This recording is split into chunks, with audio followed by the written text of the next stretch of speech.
Good morning, my students and learners at large. Our today's topic is on operating system.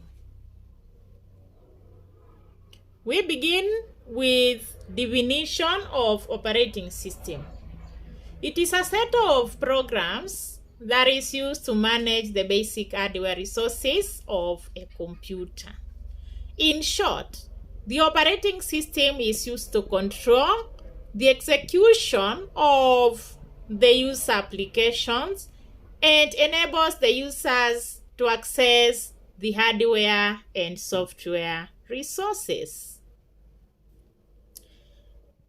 These resources include the hardware part, which is the mouse, keyboard, screen, system unit, etc. We also have the software part, which includes the system and application software. Now we have the features of an operating system. The features, we can also call them the characteristics. An OS should be reliable, at least reliable to the user. We also have protection. Protection is when the user is protected. The data, whatever is doing on the computer, is protected from others to interfere with him. Efficient.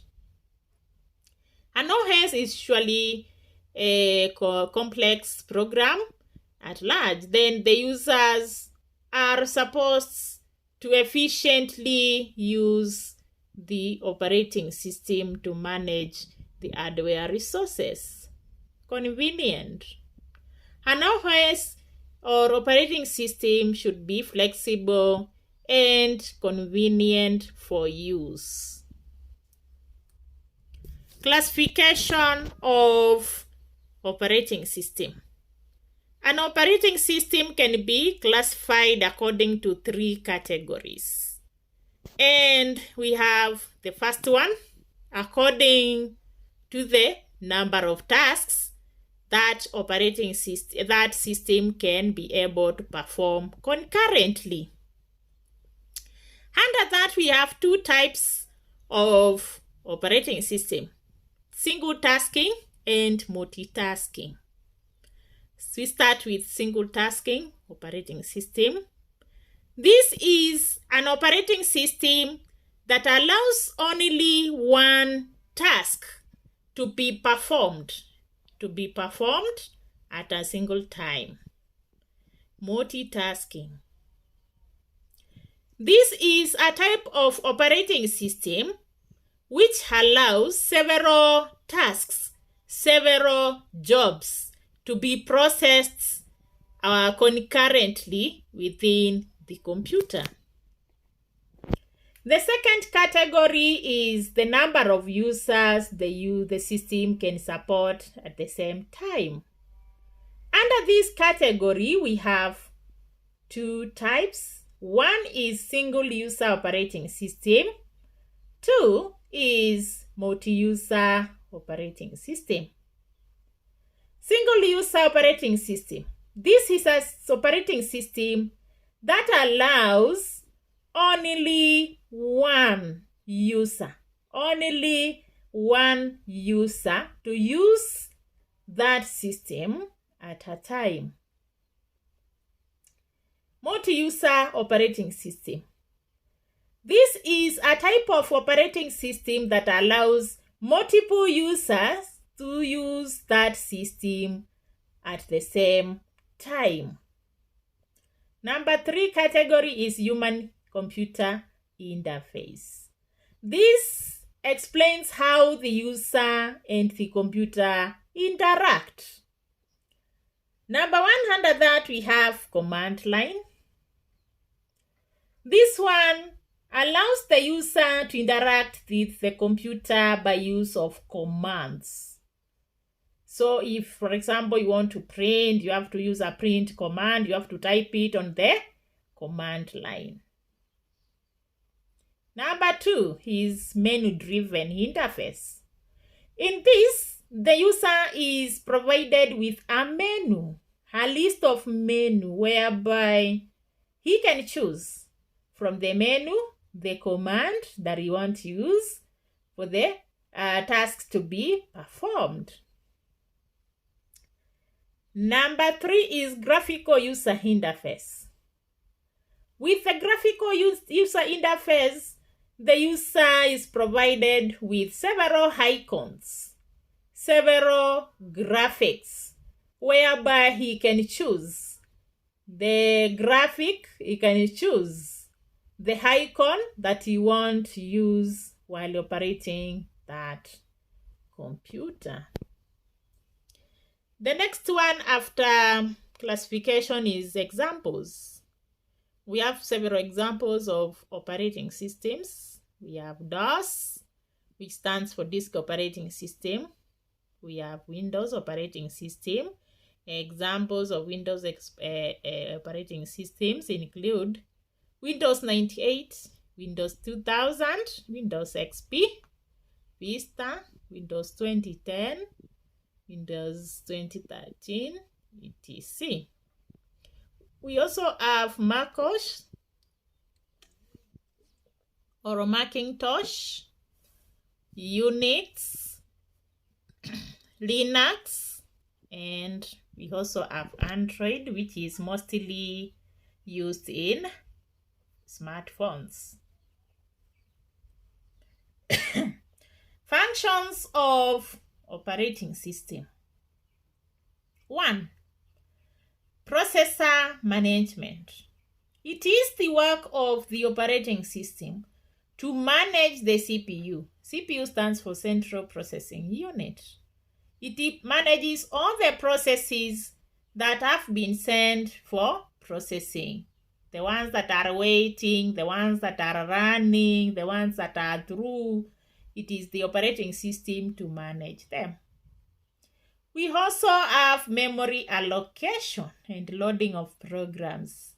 It is the work of the operating system to allocate memory for you when you want to save a document. It is also the work of the operating system to allocate the document that you have commanded the computer to open for you. It is also the work of OS to load the program that you want to use on the screen. So wherever that program comes from, it is somewhere that it resides. So the operating system has to look for it and open it for you. Input-output devices management. We have the input devices like mouse, keyboard, the output devices like printer, plotters, screen. It is the work of the OS to open, to make sure these devices are working according to the user requirement. We also have the management of secondary storage devices, like it has to manage the floppy disks. When you are saving or opening data from them, it has to manage the flash disks, etc. File management. On file management, we have the files that you have saved. You have to know where they have been saved. It is the work of the OS to manage them, to make sure they are saved, to make sure that they are the file that you need, it is the one which has been opened. So that is the work of OS. Job scheduling. This is the arrangement and the loading of programs in order to provide a continuous sequence of processing. It also provides the appropriate response to events. We have job sequencing. The OS has to keep a list of the tasks of the jobs currently being processed. So it is the work of the operating system to do that. Resource control. The OS has to control the selection and the operation of hardware devices that are used for several things like input, function of output, and storage. Error reporting. This is done by monitoring the status of the computer system, and it is the work of OS to perform them, or to do that, to monitor. It has to check and perform error checks for both hardware and software. And if there is any error, it has to report to the user on the screen. Interrupt handling. Each hardware device communicates to the processor using a special number that we call interrupt request number. So the OS has to control all these and has to know when there is an interrupt, and yes, if it is there, it is passed to the kernel, which determines the cause of the interrupt. And those are the functions of the operating system.